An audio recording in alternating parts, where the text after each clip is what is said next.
ખેડૂતો પરંપરાગત ખેતી છોડીને બાગાયતી ખેતી તરફ વળ્યા છે, ત્યારે જિલ્લામાં ખેડૂતો આંબા, સીતાફળ, જામફળ, ડ્રેગન ફ્રૂટ વગેરેની ખેતી કરી રહ્યા છે. ત્યારે સાથે સાથે પપૈયાની ખેતીમાં પણ સરકાર દ્વારા સહાય આપવામાં આવે છે.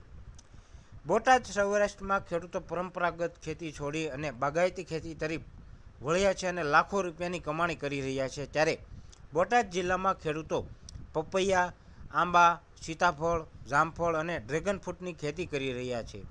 બાગાયતી પાકમાંથી લાખો રૂપિયાની કમાણી કરી રહ્યા છે. ખેડૂતોને બાગાયતી ખેતી કરવા માટે બાગાયત વિભાગ દ્વારા પ્રોત્સાહન રૂપી સબસિડી પણ આપવામાં આવે છે. પપૈયાના વાવેતરમાં 45,000 રૂપિયા સુધીની સબસિડી બાગાયત વિભાગ દ્વારા આપવામાં આવી રહી છે.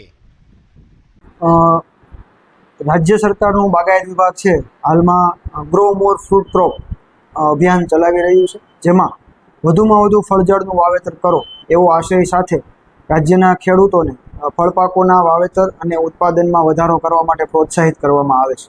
ત્યારે બોટાદ જિલ્લાના ખેડૂતો મોટાભાગે જામફળ, લીંબુ, સીતાફળ, દાડમ આ પાકોની ખેતીમાં વધુ રસ ધરાવતા હોય છે. આ સિવાયના પણ પપૈયા છે, કેળ છે વગેરે ફળપાકોમાં પણ સહાયની યોજનાઓ છે અને ખેડૂતો એના લાભો લે છે. ત્યારે ચાલુ વર્ષે રાજ્ય સરકાર દ્વારા આઈ ખેડૂત પોર્ટલ મારફત હાલમાં ફળઝાડના નવા વાવેતર માટેની ઓનલાઈન એપ્લિકેશનો સ્વીકારવામાં આવી રહી છે, જે 15 ઓગસ્ટ સુધી ઓનલાઈન મારફત આઈ ખેડૂતમાં સ્વીકારવામાં આવશે. અને આપના માધ્યમથી પણ ખેડૂત મિત્રોને અમે અપીલ કરીએ કે આપ વધુમાં વધુ આ અભિયાન સાથે જોડાઓ, પોતાની ખેતીમાં થોડોક પોર્શનથી શરૂઆત કરી અનુભવ મેળવી અને ફળઝાડના વાવેતરમાં આગળ વધે.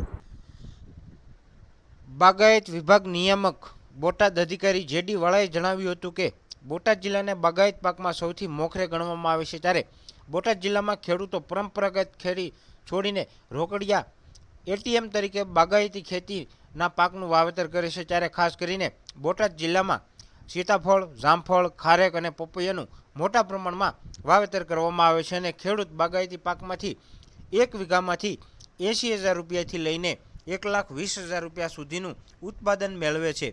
ખેડૂતોને બાગાયત પાક વાવેતર માટે બાગાયત વિભાગ પ્રોત્સાહિત રૂપી સહાય પણ આપે છે.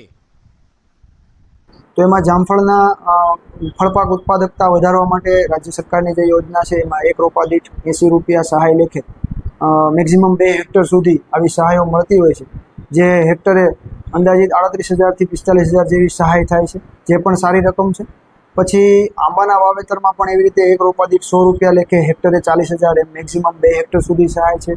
એવી રીતે લીંબુ છે, સીતાફળ છે, દાડમના પાક છે, આ દરેક પાકોમાં 50% થી 65% સુધીની સહાયની યોજનાઓ છે, જેમાં ઘનિષ્ઠ ખેતીથી વાવેતર પદ્ધતિ, નોર્મલ વાવેતર પદ્ધતિ વગેરેમાં સહાય આપવામાં આવે છે. તો હાલમાં આ ખેડૂત પોર્ટલ ખુલ્લું છે, ત્યારે ખેડૂત મિત્રોને નમ્ર અપીલ છે કે પોતે પોતાની અરજી નોંધાવી સંબંધિત જિલ્લાની બાગાયત કચેરીએ પહોંચતી કરે, જેથી કરીને એમની મંજૂરીની કાર્યવાહી કરી અને આપણે આ ખેડૂતોને સહાયના લાભો આપી શકીએ.